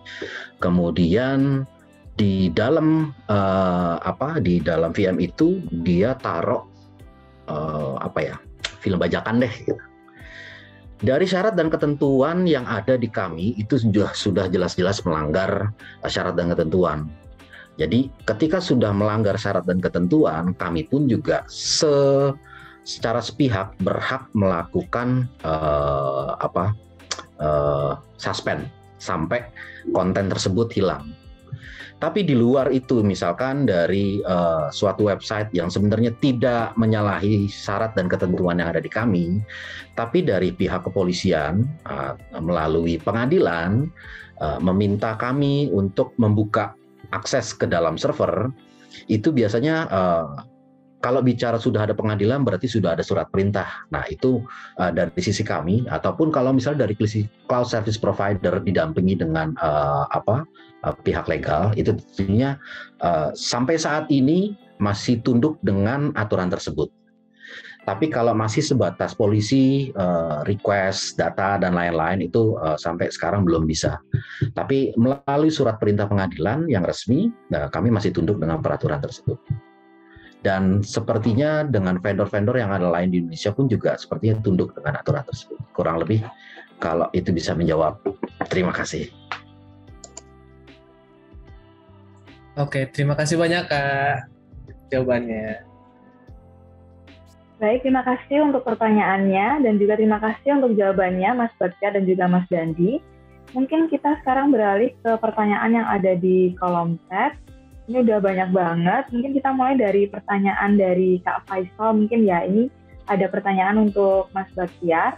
Apakah best method jika ingin migrasi layanan production on-premise ke cloud dengan minimal downtime? Dan juga ada pertanyaan untuk Mas Dandi. Mas, apakah perbedaan job desk antara DevOps dan DevSecOps? Apakah mereka memanage infra atau lebih ke develop app? Silahkan. Oke, saya jawab yang pertama kali ya. Untuk best method migrasi dari on-prem ke cloud tanpa ada downtime, minimal downtime lah. Sebenarnya kita perlu tahu sih environment yang sekarang berjalan di on-prem itu seperti apa. Kita perlu melakukan assessment terkait migrasi dari on-prem ke cloud dengan minimal downtime atau bahkan tanpa downtime sama sekali. Ini perlu kita assessment lebih lanjut. Ada beberapa aplikasi yang sebenarnya juga berjalan di dalam server on-prem ketika kita mau melakukan beberapa metode perpindahan tanpa ada downtime, itu biasanya ada yang beberapa nggak support dan lain-lain. Nah, tentunya ini yang perlu kita dalami lebih lanjut sih. Kita sering sekali, terutama untuk yang yang memang layanan di dalam servernya itu nggak boleh mati, mulai dari banking, finance, dan juga beberapa yang memang pasti mereka selalu inquiry dari database-nya mereka itu berjalan terus. Nah itu entah itu kita mulai dari kita coba nentuin fase freeze time-nya, kapan kita boleh kita copy, kita bawa, kita pindahkan ke cloud, habis itu kita running. Ketika kita coba test trial di cloud itu sudah running baik dan lain-lain, baru nanti kita coba setting di mulai dari IP, domain, dan habis itu baru kita sinkronisasi menggunakan entah itu AirSync dan lain-lain, biar kita ngambil perubahan datanya, deltanya mulai dari pas kita pindahin sampai itu benar-benar go live productions. Tapi kembali lagi untuk dapetin minimal downtime atau bahkan nggak downtime sama sekali, itu kita perlu melakukan assessment sih terkait environment yang ada di on-prem itu sih, topologinya kayak gimana dan lain-lain, itu perlu kita lihat lagi. Mungkin Mas Dani bisa tambahin. Terima kasih. Ya, untuk yang pertanyaan kedua tadi itu DevOps dengan apa? Perbedaan job desk DevOps dan DevSecOps. Apakah mereka memanage infra atau lebih develop apps gitu? Ya. Sebenarnya kalau untuk DevOps sendiri itu bergantung dengan arahan dari suatu atasannya. Nah, jadi untuk DevOps sendiri dia melakukan pembuatan infrastruktur dan juga produknya biasanya bisa berupa aplikasi ataupun produk secara layanan yang bisa diakses secara langsung di belakangnya. Nah, untuk DevSecOps sendiri saya kebetulan baru dengar, jadi agak sedikit kurang paham. Jadi mohon maaf, mungkin untuk saat ini belum bisa menjawabnya. Baik, terima kasih untuk pertanyaannya Mas Faisal dan juga untuk jawabannya Mas Bakhtiar maupun Mas Dandi. Kita beralih ke pertanyaan dari Kak Junifer Nathanael. Di sini ada pertanyaan untuk keduanya. Untuk Mas Bakhtiar, apakah yang menjadi keunggulan Cloud Kilat dibandingkan dengan brand cloud computing lainnya? Kemudian untuk Mas Dandi, kenapa memilih Cloud Kilat dan bagaimana cerita awalnya dapat bekerja di Cloud Kilat sehingga dapat menjadi IT support dan menjadi cloud engineer, dan kualifikasi diri apa saja yang dipersiapkan untuk bisa bekerja di Cloud Kilat, khususnya sebagai cloud engineer, dan apakah sudah menjadi bagian Cloud Kilat masih mendapat pelatihan terlebih dahulu untuk pemula dan junior di Cloud Kilat? Silahkan. Oke, keunggulan Cloud Kilat dari sisi kami yang pasti, kita selalu update dari sisi hardware untuk yang terbaru. Jadi awal Cloud Kilat muncul, itu kita menggunakan teknologi, kalau dibandingkan dengan vendor yang lain, kita menggunakan teknologi hardware yang terupdate pada saat itu. Dan sampai saat ini kita juga terus melakukan pembaharuan dari hardware yang kita gunakan, mulai dari prosesor Intel yang sekarang menggunakan 6350 kalau nggak salah version yang untuk scalable. Jika kita compare dengan vendor-vendor yang lain, prosesor ini termasuk salah satu prosesor tertinggi lah, prosesor kelas atas untuk scalable. Jadi gold version 6230 kalau nggak salah itu sudah termasuk prosesor yang performance-nya sangat tinggi untuk scalable. Dan kita juga menggunakan full SSD. Jadi dari sisi hardware kita selalu menggunakan yang terupdate. Selain itu, kembali lagi karena cloud kilat itu berdasarkan dari sisi performance, jadi kita selalu menggunakan hardware yang terbaru.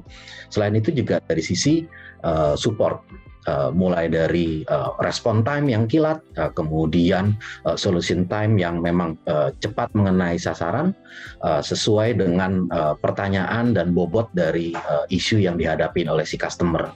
Jadi dari dulu kita selalu mengutamakan bahwa dari sisi support yang pertama kali adalah respon. Ketika ada customer tanya, ada isu, ada error dan lain-lain, itu kita melakukan fast respon sambil kita melihat leveling dari isu yang mereka hadapi. Ada eskalasi yang kita lakukan di internal untuk memberikan solution time secepat mungkin yang memang bisa menyelesaikan masalah yang dihadapi oleh si customer. Mungkin itu yang bisa menjawab. Untuk Mas Dandi, monggo. Mungkin ada sedikit tambahan untuk tadi pertanyaan Mas Faisal. Untuk DevSecOps kebetulan di kita juga namanya berbeda gitu ya.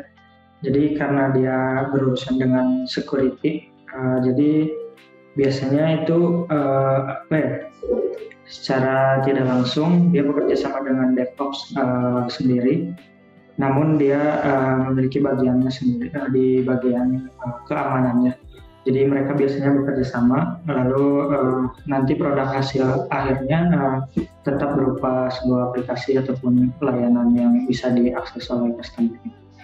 Untuk pertanyaan dari Bang Junifer Christian, kenapa milih cloud kilat? Jadi cerita awalnya itu saya sebenarnya lulus tahun 2018-2019. Saya itu masih lulusan SMK waktu itu. Jadi ketika saya ke cloud kilat, saya ada di jalur praktek kerja industri. Nah dari situ mungkin karena kultur di cloud kilat dan juga suasana di sana itu seperti nyaman di situ. Juga untuk pekerjaannya kita bisa banyak mengembangkan diri kita di sana. Banyak banget ilmu-ilmu yang bisa kita pelajari asalkan kita memiliki niat untuk bisa lebih baik lagi setiap harinya.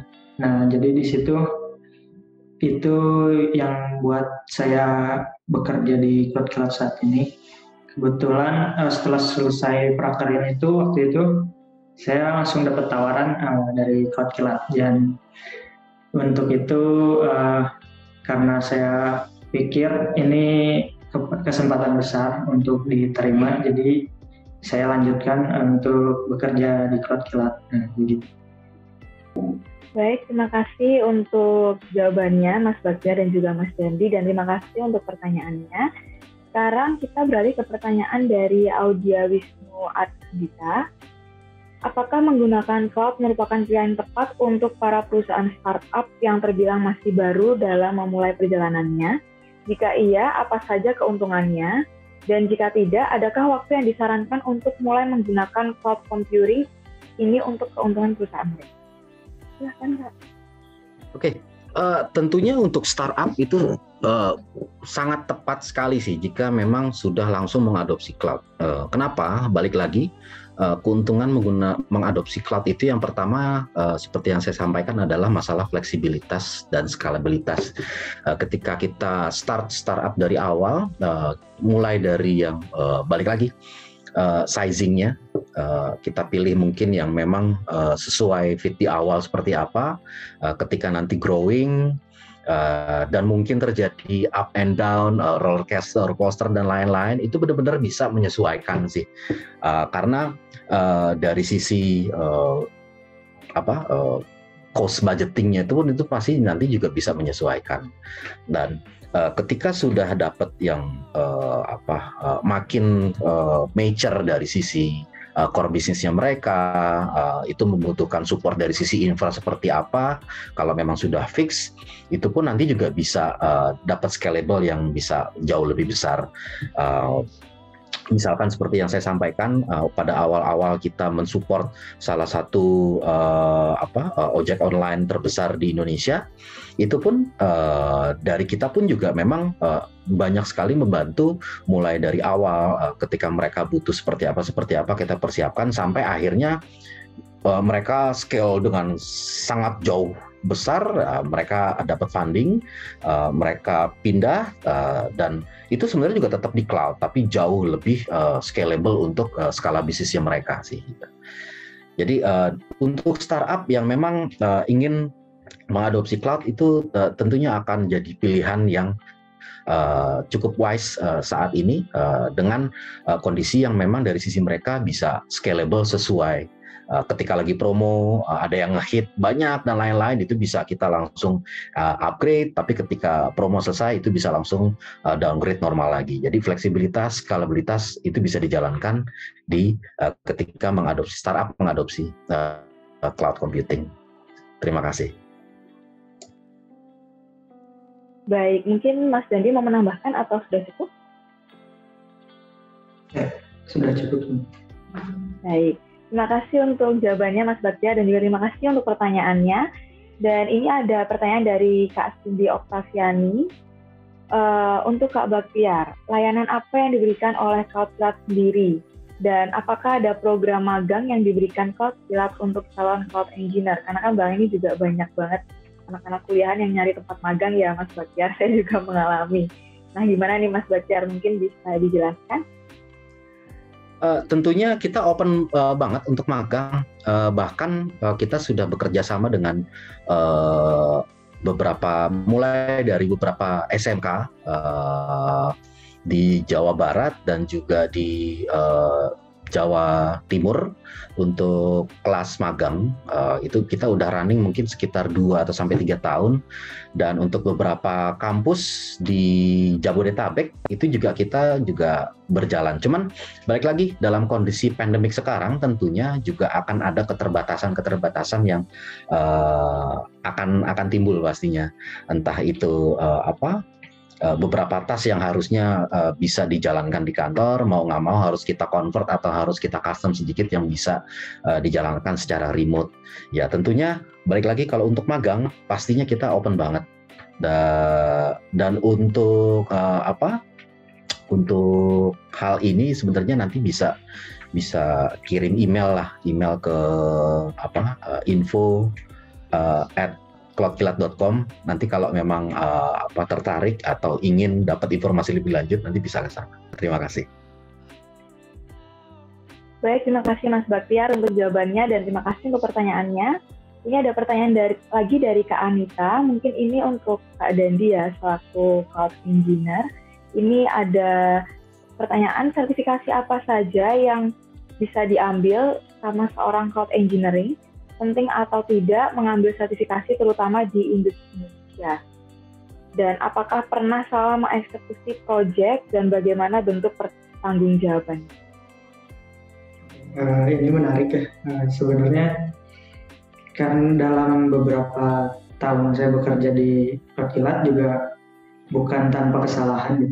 Jadi pernah suatu waktu saat itu ada beberapa data yang terhapus karena salahnya saya gitu, salah perintah yang dijalankan. Nah untungnya di Cloudkilat itu mereka punya sistem backup sendiri dari data customer-nya. Jadi untuk data tersebut masih bisa dipertanggungjawabkan dengan melihat dan membandingkan data yang terhapus dengan data backup yang sudah sebelumnya diamankan gitu ya.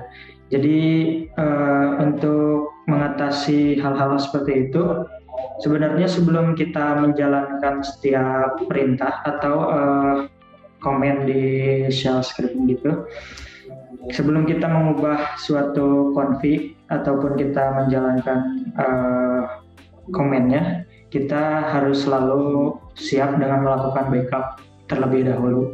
Jadi apapun resikonya itu tetap menjadi tanggung jawab kita sebagai cloud engineer karena kita yang memegang kasus tersebut. Jadi sangat diuntungkan dan sangat penting adanya backup di suatu sistem cloud computing. Karena untuk itu di VM Cloud Kilat sendiri yang digunakan untuk customer, kita ini memiliki data backup H-1. Jadi misalkan hari H ini ada data yang rusak, lalu kita ingin mengembalikan server kita supaya normal gitu, kita masih menyimpan backup di hari kemarin. Untuk sertifikasi, sebenarnya sertifikasi sudah jelas penting sekali gitu ya untuk karir seorang cloud engineer ataupun posisi-posisi lain. Karena ketika perusahaan melihat kualifikasi suatu karyawannya atau calon karyawannya, dia akan melihat dari kemampuan apa yang dimiliki oleh si calon tersebut. Jadi dan nanti saat interview pun pasti akan ditanya tentang pertanggungjawabannya dari sertifikasi tersebut, apakah dia kompeten ataupun tidak. Terima kasih. Baik, terima kasih Mas Dandi untuk jawabannya. Ternyata ada lanjutan pertanyaannya. Peran seorang wanita di cloud engineering bisa dianggap penting ataukah tidak? Dan seberapa proaktif Cloud Kilat mencari klien, ataukah klien itu sendiri yang biasa menghubungi atau bagaimana? Silahkan. Duanya. Kalau untuk peran wanita di Cloud Engineer, saya di Cloud Kilat sendiri belum ada sih. Jadi adanya itu dia di bagian development. Jadi bagian bahasa pemrograman. Dia melakukan pengembangan pada tampilan website dan juga hal-hal yang lain. Kalau untuk di Cloud Engineer sendiri itu bisa saja dianggap penting karena kita tidak memandang gender ya kalau di posisi pekerjaan seperti itu. Yang penting kita itu bisa inovatif dan juga memberikan hasil yang terbaik buat perusahaan. Contohnya waktu itu saya pernah lihat di YouTube, dia adalah orang luar. Dia awalnya itu cuma minat doang jadi kerja di cloud computing, mulai dari belajar biasa, ikut sertifikasi, sampai akhirnya dia bekerja di AWS sebagai cloud engineer dan dia adalah seorang perempuan. Saya lupa namanya, jadi mungkin seperti itu. Kalau yang untuk klien mungkin dari Om Bah ada yang bisa ditanya. Iya, ya seperti yang Mas Dari sampaikan, ya pada dasarnya sih nggak ada gender di sini. Ketika filterisasi waktu interview dan lain-lain, yang kita pandang adalah sebenarnya kemampuan dari karyawan itu untuk solve the problem sih. Jadi mulai dari pola pikir, kemudian logiknya yang mereka pakai, dan juga pengalaman tentunya, dan tanpa harus melihat gender balik lagi. Basic edukasi pun juga sebenarnya juga menjadi salah satu parameter, tapi bukan sebagai parameter utama. Kita balik lagi ke masalah pengalaman, kemudian solve the problem, dan juga logic dari yang karyawan di Cloud Kilat. Tentunya sih seperti itu. Baik, terima kasih Mas Dandi dan juga Mas Baktiar untuk jawabannya, dan terima kasih untuk pertanyaannya. Karena ini sudah hampir menunjukkan pukul 15.00 WIB, jadi kita akan menutup sesi tanya jawab pada siang hari ini. Terima kasih untuk antusias untuk teman-teman semua yang sudah mau bertanya. Mohon maaf jika ada pertanyaan yang belum sempat terjawab. Nah, karena pertanyaan-pertanyaannya tadi sudah ada yang dijawab, artinya kita sudah di penghujung kelas pada siang hari ini. Namun jangan lupa, kami mengingatkan sekali lagi, kita ada feedback form yang kita minta tolong untuk teman-teman fisik supaya kita bisa memperbaiki acara Zillion ke depannya. Dan silahkan juga teman-teman bisa cek di kolom chat, nanti akan ada tim kita juga yang menuliskan linknya di sana. Dan pengumuman juga untuk benefit yaitu e-certificate dan juga rekaman materi. akan dibagikan H+10 acara ke email yang sudah didaftarkan teman-teman di form pendaftaran kemarin. Tapi syaratnya teman-teman harus mengisi feedback form terlebih dahulu. Oke, karena di awal tadi aku udah mention kalau kita bakal ada giveaway untuk 5 penanya terbaik. Dan di sini aku bakal umumin 5 penanya terbaik di kelas pada siang hari ini. Untuk Kak Anita Yuliandari, kemudian ada Kak Junifer Christian, kemudian ada Kak Cindy Oktaviani, kemudian ada Kak Renaldi Azhar, dan juga ada Kak Audia Wisnu. Terima kasih untuk partisipasinya tadi dan antusiasnya yang sudah bertanya, dan untuk teman-teman yang lainnya yang sudah hebat-hebat dan keren banget. Terima kasih untuk pertanyaannya.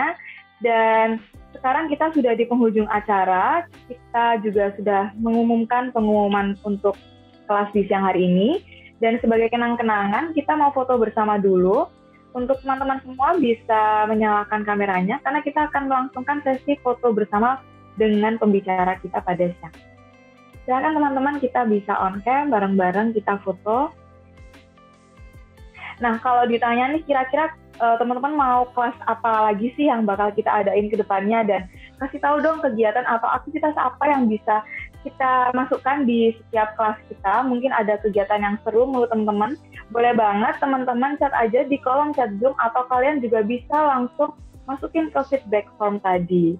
Dan akhirnya untuk menutup serangkaian acara kita pada siang hari ini, aku mau ucapin terima kasih banyak untuk semua partisipan yang telah bergabung di Workipedia Class Working in Cloud Industry pada siang hari ini. Semoga ilmu dan juga insight dari Mas Baktiar dan juga Mas Dandi bermanfaat untuk teman-teman semua, dan juga bisa diterapkan ilmunya oleh teman-teman semua. Dan tidak lupa, pastinya saya juga mengucapkan terima kasih kepada Mas Baktiar dan juga Mas Dandi yang sudah bersedia untuk menjadi pembicara untuk kelas di siang hari ini, dan juga sudah menyempatkan waktunya untuk sharing-sharing bersama dengan teman-teman yang ada di sini. Aku Amai selaku moderator yang memandu kelas pada siang hari ini, izin pamit undur diri. Mohon maaf apabila ada kesalahan dalam bertutur kata maupun dalam berperilaku selama memandu kelas pada siang hari ini. Thank you semuanya, take care, dan sampai jumpa di Workipedia Class selanjutnya. Bye-bye!